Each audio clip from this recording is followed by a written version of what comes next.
ನಮಸ್ಕಾರ ಸ್ನೇಹಿತರೆ. ಇವತ್ತು ನಾವು ಕರ್ನಾಟಕದ ಮಧ್ಯಭಾಗದಲ್ಲಿರುವ 5ರಿಂದ 10 ವರ್ಷಗಳಲ್ಲಿ ರಿಯಲ್ ಎಸ್ಟೇಟಲ್ಲಿ ದೊಡ್ಡ ಅವಕಾಶಗಳನ್ನು ನೀಡಬಹುದಂತ ಪ್ರಮುಖದ ಪ್ರದೇಶದ ಬಗ್ಗೆ ಮಾತಾಡೋಣ. ಅದೇ ಚಿತ್ರದುರ್ಗ ಜಿಲ್ಲೆಯ ಹಿರಿಯೂರು. ಬಹುತೇಕ ಜನರು ಬೆಂಗಳೂರು, ಮೈಸೂರು, ತುಮಕೂರು ಅಥವಾ ಶಿವಮೊಗ್ಗದ ಕಡೆ ಮಾತ್ರ ಗಮನ ಹರಿಸ್ತಾರೆ. ಆದರೆ ಅನುಭವ ಹೊಂದಿರುವ ಇನ್ವೆಸ್ಟರ್ ಯಾವಾಗಲೂ ಬೆಳವಣಿಗೆ ಆಗುವ ಆರಂಭದಲ್ಲೇ ಪ್ರದೇಶಗಳನ್ನು ಹುಡುಕ್ತಾರೆ. ಅದಕ್ಕಾಗಿ ಇಂದು ಹಿರಿಯೂರು ಏಕೆ ರಿಯಲ್ ಎಸ್ಟೇಟ್ ಹೂಡಿಕೆದಾರರ ಗಮನ ಸೆಳೆಯುತ್ತಿದೆ ಎಂಬುದನ್ನು ತಿಳ್ಕೊಳ್ಳೋಣ. ನಾನು ನಿಮ್ಮ ರಿಯಲ್ ಎಸ್ಟೇಟ್ ಮೇಷ್ಟ್ರು. ನಮ್ಮ ಚಾನಲ್ನ ಲೈಕ್ ಮಾಡಿ, ಕಾಮೆಂಟ್ ಮಾಡಿ, ಶೇರ್ ಮಾಡಿ. ಹೆಸರುಘಟ್ಟ ಮತ್ತು ಬೆಂಗಳೂರಿನ ಯಾವುದೇ ಭಾಗದಲ್ಲಿ ಪ್ರಾಪರ್ಟಿ ಖರೀದಿಸಲು ಅಥವಾ ಮಾರಲು ಸಂಪರ್ಕಿಸಿ. ಮತ್ತೆ ವಿಷಯಕ್ಕೆ ಬರೋಣ. ಮೊದಲು ಹಿರಿಯೂರಿನ ಭೌಗೋಳಿಕ ಮಹತ್ವವನ್ನು ಅರ್ಥ ಮಾಡ್ಕೊಳ್ಳಿ. ಹಿರಿಯೂರು ರಾಷ್ಟ್ರೀಯ ಹೆದ್ದಾರಿ NH-48 ಮೇಲೆ ಇರುವ ಪ್ರಮುಖ ಪಟ್ಟಣ. ಬೆಂಗಳೂರು ಮತ್ತು ದಾವಣಗೆರೆ ನಡುವಿನ ಪ್ರಮುಖ ಸಂಪರ್ಕ ಕೇಂದ್ರವಾಗಿದೆ. ಕರ್ನಾಟಕದ ವಿವಿಧ ಜಿಲ್ಲೆಗಳಿಗೆ ಸುಲಭವಾದ ಸಂಪರ್ಕ ಇದೆ. ವ್ಯಾಪಾರ, ಕೈಗಾರಿಕೆ ಉತ್ತಮ ಸ್ಥಳ. ಯಾವುದೇ ಪ್ರದೇಶ ಬೆಳೆಯಬೇಕಾದ್ರೆ ಮೊದಲು ಅವಶ್ಯಕತೆ ರಸ್ತೆ ಸಂಪರ್ಕ. ಹಿರಿಯೂರು ಆಗಾಗಲೇ ರಸ್ತೆ ಸಂಪರ್ಕ ಹೊಂದಿದೆ. ಈ ಮೌಲ್ಯ ಹೆಚ್ಚಿಸುವ ಸಾಧ್ಯತೆ. ಇದೀಗ ಎರಡನೇ ಪ್ರಮುಖ ವಿಷಯ ಏನಂದ್ರೆ ಕೈಗಾರಿಕಾ ಅಭಿವೃದ್ಧಿ. ಚಿತ್ರದುರ್ಗ ಜಿಲ್ಲೆಯಲ್ಲಿ ಕೈಗಾರಿಕೆಗಳಿಗೆ ಸರ್ಕಾರ ಹೆಚ್ಚಿನ ಪ್ರೋತ್ಸಾಹ ನೀಡ್ತಾ ಇದೆ.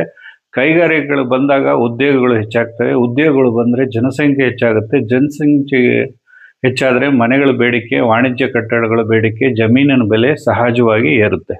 ಇದೇ ಕಾರಣಕ್ಕೆ ಅನೇಕ ಯಶಸ್ವಿ ಇನ್ವೆಸ್ಟರು ಕೈಗಾರಿಕಾ ಬೆಳವಣಿಗೆ ಇರುವ ಪ್ರದೇಶಗಳನ್ನು ಮೊದಲೇ ಗುರುತಿಸ್ತಾರೆ. ಮೂರನೇ ವಿಷಯ ಆಗ್ರೋ ಬಿಸ್ನೆಸ್. ಅಂದರೆ ಹಿರಿಯೂರು ಸುತ್ತಮುತ್ತ ಕೃಷಿ ಚಟುವಟಿಕೆಗಳು ಸಾಕಷ್ಟಿವೆ. ಕೃಷಿ ಉತ್ಪನ್ನ ಸಂಸ್ಕರಣೆ, ಗೋದಾಮುಗಳು, ಕೋಲ್ಡ್ ಸ್ಟೋರೇಜು, ಲಾಜಿಸ್ಟಿಕ್, ಟ್ರಾನ್ಸ್ಪೋರ್ಟ್ ಕ್ಷೇತ್ರದಲ್ಲಿ ತುಂಬ ಅವಕಾಶಗಳಿವೆ. ಇದರಿಂದ ಕೃಷಿ ಜಮೀನು ಮತ್ತು ವಾಣಿಜ್ಯ ಜಾಗಗಳಿಗೆ ಹೆಚ್ಚು ಬೇಡಿಕೆ ಇದೆ. ನಾಲ್ಕನೇ ವಿಷಯ ಶಿಕ್ಷಣ ಮತ್ತು ಆರೋಗ್ಯ ಮೂಲಸೌಕರ್ಯ.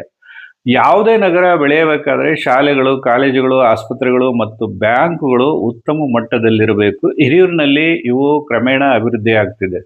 ಇದು ಭವಿಷ್ಯದ ನಿವಾಸಿ ಯೋಜನೆಗಳಿಗೆ ಉತ್ತಮ ಸೂಚನೆ ಅನ್ಬೋದು. ಐದನೇ ವಿಷಯ ಕೈಗೆಟುವ ದರದಲ್ಲಿ ಇದೆ. ಅಂದರೆ ಬೆಂಗಳೂರು ಅಥವಾ ಮೈಸೂರಿನೊಂದಿಗೆ ಹೋಲಿಸಿದ್ರೆ ಹಿರಿಯೂರಿನಲ್ಲಿ ಇನ್ನೂ ಭೂಮಿಯ ಬೆಲೆ ಸಾಕಷ್ಟು ಕೈಗೆಟುಕುವ ಮಟ್ಟದಲ್ಲಿದೆ. ಬೆಳವಣಿಗೆ ಆರಂಭವಾಗುವ ಸಮಯದಲ್ಲಿ ಇನ್ವೆಸ್ಟ್ ಮಾಡಿದವರಿಗೆ ದೀರ್ಘಾವಧಿಯಲ್ಲಿ ಉತ್ತಮ ಕ್ಯಾಪಿಟಲ್ ಅಪ್ರಿಸಿಯೇಷನ್ ಸಿಗುವ ಸಾಧ್ಯತೆ ಹೆಚ್ಚು.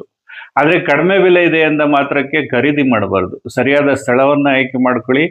ಆರನೇ ವಿಷಯ ಏನಂದ್ರೆ ಯಾವ ರೀತಿಯ ಆಸ್ತಿಯಲ್ಲಿ ಹೂಡಿಕೆ ಮಾಡ್ಕೋಬೇಕು ಅನ್ನೋದು. ರೆಸಿಡೆನ್ಷಿಯಲ್ ಸೈಟಾ ಅಥವಾ ಕಮರ್ಷಿಯಲ್ ಪ್ಲಾಟ್ಗಳ, ಮತ್ತೆ ರಿಂಗ್ ರೋಡ್ ಅಥವಾ ಹೆದ್ದಾರಿ ಸಮೀಪದಲ್ಲಿರುವ ಜಾಗಗಳ, ಈ ಭವಿಷ್ಯದಲ್ಲಿ ಲೇಔಟ್ ಅಭಿವೃದ್ಧಿಗೆ ಸೂಚಕವಾದ ಭೂಮಿನ, ಕೈಗಾರಿಕೆ ಬಳಕೆಯ ಅನುಕೂಲವಾದ ಜಮೀನ, ನಿಮ್ಮ ಹೂಡಿಕೆಯ ಗುರಿಗೆ ಅನುಗುಣವಾಗಿ ಆಯ್ಕೆ ಮಾಡ್ಕೋಬಹುದು.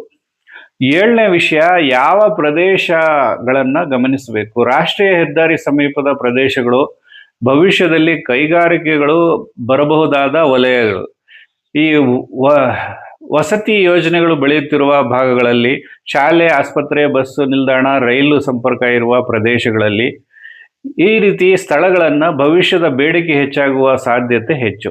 ಎಂಟನೇ ವಿಷಯ ಹೂಡಿಕೆ ಮಾಡುವ ಮೊದಲು ಯಾವ ದಾಖಲೆಗಳನ್ನು ಪರಿಶೀಲಿಸಬೇಕು ಅನ್ನೋದು. ಇಲ್ಲಿ ಸೇಲ್ ಡೀಡು, ಎನ್ಕಮ್ ಸರ್ಟಿಫಿಕೇಟು ಅಂದರೆ EC, ಖಾತೆ, ಈ ಜಮೀನಿನ ಕನ್ವರ್ಷನ್ ದಾಖಲೆಗಳಿರುತ್ತೆ, ಮತ್ತು ಲೇಔಟ್ ಅಪ್ರೂವಲ್ಲು, ಮಾಪನ ಮತ್ತು ಸರ್ವೆ ವಿವರಗಳು ಇರುತ್ತೆ. ಯಾವುದೇ ಕಾನೂನು ವಿವಾದ ಇದೆಯೇ ಎಂಬುದನ್ನು ವಕೀಲರ ಮೂಲಕ ನೀವು ಪರಿಶೀಲಿಸಲೇಬೇಕು. 9ನೇ ವಿಷಯ ಅಪಾಯಗಳು ಇವೆ. ಅಂದರೆ ಪ್ರತಿ ಪ್ರದೇಶವು ಬೆಳೆಯುತ್ತದೆ ಅಂತ ಭಾವಿಸ್ಬೇಡಿ. ಇಲ್ಲಿ ಕೇವಲ ವದಂತಿ ಅಥವಾ ಸೋಷಿಯಲ್ ಮೀಡಿಯಾ ಮಾಹಿತಿಯ ಆಧಾರದ ಮೇಲೆ ಹೂಡಿಕೆ ಮಾಡೋದು ತಪ್ಪು. ಸ್ವತಃ ಸ್ಥಳಕ್ಕೆ ಭೇಟಿ ನೀಡೋದು ಉತ್ತಮ.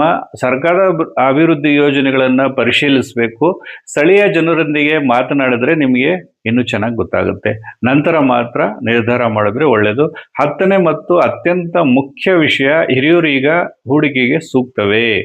ನನ್ನ ಅಭಿಪ್ರಾಯದಲ್ಲಿ ದೀರ್ಘಾವಧಿಯ ದೃಷ್ಟಿಯಿಂದ ಅಭಿವೃದ್ಧಿ ಸಾಧ್ಯತೆ ಇರುವ ಪ್ರದೇಶಗಳಲ್ಲಿ ಹಿರಿಯೂರು ಕೂಡ ಒಂದು. ಆದರೆ ಯಾವುದೇ ಹೂಡಿಕೆ ಮಾಡುವ ಮೊದಲು ನಿಮ್ಮ ಬಜೆಟ್, ಗುರಿ, ಅಪಾಯ ಸಹಿಸುವ ಸಾಮರ್ಥ್ಯವನ್ನು ದಾಖಲೆಗಳ ಜೊತೆಗೆ ನೋಡಿ. ನೆನಪಿಡಿ, ರಿಯಲ್ ಎಸ್ಟೇಟ್ನಲ್ಲಿ ಯಶಸ್ಸು ಅದೃಷ್ಟದಿಂದ ಬರೋದಿಲ್ಲ. ಸರಿಯಾದ ಮಾಹಿತಿ ಬೇಕು, ಸರಿಯಾದ ಸಮಯ ಇರಬೇಕು, ಸರಿಯಾದ ಸ್ಥಳವನ್ನು ನೀವು ಆಯ್ಕೆ ಮಾಡಬೇಕು. ಸರಿಯಾದ ದಾಖಲೆಗಳು ಇದ್ದರೆ ಮತ್ತು ದೀರ್ಘಾವಧಿಯ ದೃಷ್ಟಿಕೋನದಿಂದ ಅದು ಬರುತ್ತೆ. ಸ್ನೇಹಿತರೆ, ಹಿರಿಯೂರಿನಲ್ಲಿ ನೀವು ಹೂಡಿಕೆ ಮಾಡಲು ಯೋಚಿಸ್ತಿದ್ರೆ ಮೊದಲು ಸಂಪೂರ್ಣ ಅಧ್ಯಯನ ಮಾಡಿ ಕೇವಲ ಕಡಿಮೆ ಬೆಲೆ ಅಥವಾ ಯಾವುದಾದ್ರೂ ಹೇಳಿದ ಕಾರಣಕ್ಕೆ ಹುಡಕ್ ಹೋಗ್ಬಿಡಿ. ಇಲ್ಲಿ ಈ ವಿಡಿಯೋ ನಿಮಗೆ ಉಪಯುಕ್ತವಾದರೆ ಶೇರ್ ಮಾಡಿ, ಲೈಕ್ ಮಾಡಿ, ಕಾಮೆಂಟ್ ಮಾಡಿ. ನಿಮಗೆ ಹಿರಿಯೂರಿನಲ್ಲಿ ಏನಾದರೂ ಪ್ರಾಪರ್ಟಿಗಳು ಬೇಕಾದರೆ ನನ್ನೊಂದಿಗೆ ಸಂಪರ್ಕಿಸಿ. ಮುಂದಿನ ವಿಡಿಯೋದಲ್ಲಿ ಕರ್ನಾಟಕದ ಮತ್ತೊಂದು ಬೆಳೆಯುತ್ತಿರುವ ಹೂಡಿಕೆ ಪ್ರದೇಶದ ಬಗ್ಗೆ ಸಂಪೂರ್ಣ ಮಾಹಿತಿಯೊಂದಿಗೆ ಮತ್ತೆ ಭೇಟಿಯಾಗೋಣ. ಧನ್ಯವಾದಗಳು.